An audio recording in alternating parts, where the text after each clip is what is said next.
ଜୟ ଜଗନ୍ନାଥ। ଶୁଭ ସନ୍ଧ୍ୟା।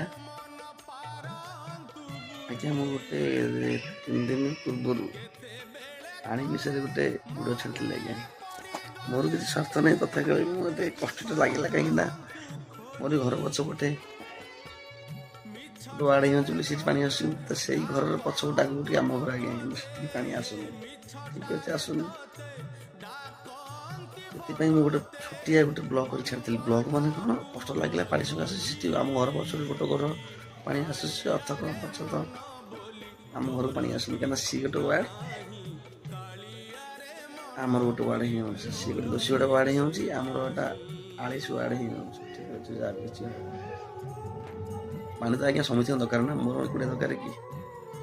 40 ସୁଜାନର ଆଜ୍ଞା 2ଟା ଆଜ୍ଞା 400 ପରିବାର, କାହାର ବିନ୍ଧା ହଉନି। ଏ କିଛିଟା ଅଛନ୍ତି ଆଜ୍ଞା ଏଇ ଯେଉଁ ପକେଟରେ ପଇସା ପଶିବା ପାଇଁ ଆଜ୍ଞା, ସେମାନେ ଟିକେ ବିନ୍ଧା ହଉଛି। ଆଉ ମୁଁ କ'ଣ କରିବି କହୁନାହାନ୍ତି ଆଜ୍ଞା? ଫୋନ୍ କରୁଛନ୍ତି ମୋ ପାଖକୁ, କାହିଁ ସେ ଭିଡ଼ିଓ କରୁଛୁ, କ'ଣ ପାଇଁ କରୁଛୁ, କିଛି ଲାଭ ମିଳୁଛି?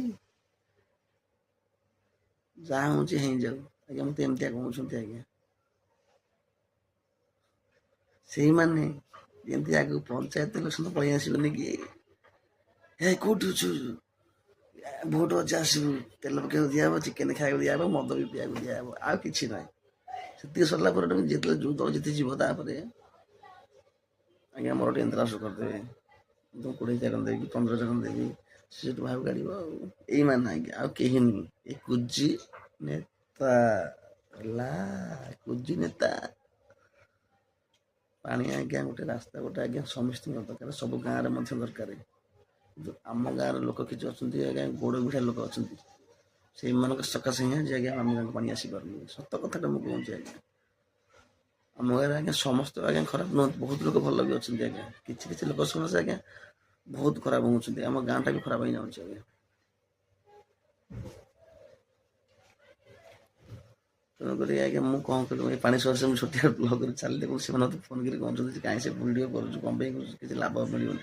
ଲାଭ ଲସ୍ ସେଥିରେ କିଛି କଥା ନାହିଁ। ତମ ଘର କୌଣସି ପାଣି ପଶୁନି ନା, ତମ ସ୍ତ୍ରୀ, ମା, ଝିଅ, ଭାଇ, ବାପା, ବୋଉ କେହି ୟୁଜ୍ କରୁନାହାନ୍ତି? ମୂର୍ଖ ମୂର୍ଖ ଆଜ୍ଞା, ଆମେ ପାଠ ନ ପଢ଼ିକି ତମେ ମୂର୍ଖ, ତମେ ପାଠ ପଢ଼ିକି ତମେ ମୂର୍ଖ ଆଜ୍ଞା। ଧନ୍ୟବାଦ। ରହିଲି। ଜୟ ଜଗନ୍ନାଥ।